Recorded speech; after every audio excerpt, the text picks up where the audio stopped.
लीलावती की सच्ची भक्ति और भगवान श्री राम के दिव्य दर्शन। एक कथा जो सिखाएगी कि सच्ची और दोष मुक्त भक्ति ही भगवान को प्रसन्न करती है। एक समय की बात है, एक छोटे से गांव में पंडित राम स्वरूप अपनी पत्नी लीलावती के साथ रहते थे। राम स्वरूप जी श्री राम के अनन्य भक्त थे। वे दिन रात सिया राम का जाप करते रहते थे। उनकी सरलता और भक्ति की चर्चा पूरे गांव में होती थी, किंतु उनके घर की आर्थिक स्थिति अत्यंत दयनीय थी। फिर भी उनके चेहरे पर कभी शिकन नहीं आती थी, क्योंकि उनका भगवान में अटूट विश्वास था। पूरे गांव के लोग उन्हें पंडित राम भक्त के नाम से जानते थे। गांव में एक प्राचीन राम मंदिर था, जो अब खंडहर जैसा हो चला था। पंडित राम स्वरूप जी वहां के पुजारी थे। मंदिर के पास ही एक छोटा सा मिट्टी और ईंटों का कमरा था, जहां वह अपनी पत्नी के साथ निवास करते थे। लीलावती का स्वभाव उनके पति से बिल्कुल विपरीत था। वह पूजा पाठ से कोसों दूर थी और भगवान का नाम तक लेना पसंद नहीं करती थी। उसे भक्ति और श्रद्धा में कोई रुचि नहीं थी। वह दिन भर घर के कामों में व्यस्त रहती और अक्सर राम स्वरूप जी के भगवान प्रेम का उपहास उड़ाया करती थी। राम स्वरूप जी की दिनचर्या: सूर्योदय से पहले उठना, स्नान करना, घंटों तक भक्ति भाव से पूजा करना, फिर अपनी पत्नी को भगवान के भोग की थाली लगाने के लिए कहना।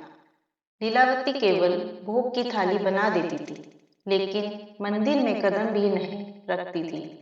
उसे यह भी नहीं पता था कि पंडित जी किस विधि से पूजा करते हैं।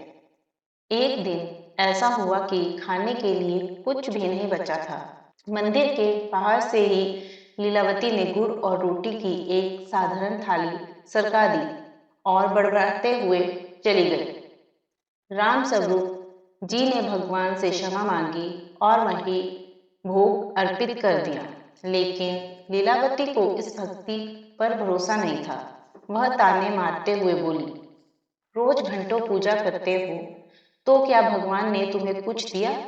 घर में खाने को दाना नहीं, फिर भी भगवान को भोग चढ़ा रहे हो। राम स्वरूप जी मुस्कुराकर बोले, लीलावती, चिंता मत करो, भगवान हमें कभी भूखा नहीं रहने देंगे। कुछ दिनों बाद पंडित जी को किसी जरूरी काम से दूसरे गांव जाना था। वह चिंतित थे कि भगवान की देखभाल कौन करेगा। राम स्वरूप जी ने पत्नी से प्रार्थना की, लीलावती, मुझे कुछ दिनों के लिए जाना होगा। इस बीच तुम्हें ही भगवान की देखभाल करनी होगी। सुबह उन्हें उठाना, स्नान कराना, भोग लगाना और रात में सुला देना। लीलावती बेमन से बोली, हाँ हाँ पता है, अब जाओ। अगली सुबह लीलावती मंदिर में गई और बोली, उठो राम जी, भोर हो गई है, जल्दी उठो। लेकिन कोई हलचल नहीं हुई। लीलावती को गुस्सा आ गया।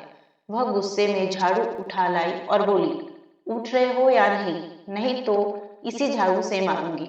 अचानक भगवान श्री राम, माता सीता और लक्ष्मण जी साक्षात प्रकट हो गए। लीलावती यह देखकर अचंभित रह गई, लेकिन वह डरी नहीं, बल्कि बोली, अकल आ गई न ठिकाने, लातों के भूत बातों से नहीं मानते। भगवान श्री राम हाथ जोड़कर बोले, माता, हमारे लिए क्या आज्ञा है? लीलावती बोली, जाओ कुएं पर स्नान कर आओ, जब तक मैं भोजन तैयार कर लूं। और हाँ, अपने वस्त्र भी धो लेना। जो आज्ञा माता। कहते हुए भगवान राम, माता सीता और लक्ष्मण जी कुएं की ओर चले गए। लीलावती ने स्वयं उन्हें भोजन कराया और फिर मंदिर में बैठने को कहा। रात को वह मंदिर में गई और बोली, अब रात हो गई, सो जाओ। अगले दिन भी वही हुआ। जब भगवान ने जल्दी उठने में देर की, तो लीलावती ने फिर झाड़ू दिखाया और वे तुरंत प्रकट हो गए।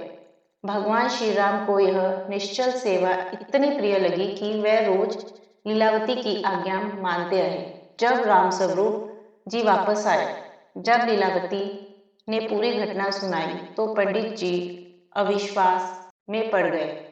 लेकिन जब वे कुएं पर गए तो देखा टूटी बाल्टी सोने की बन गई थी। सोने में बदले बर्तन देख राम सबरू जी भावविह्वल हो गए।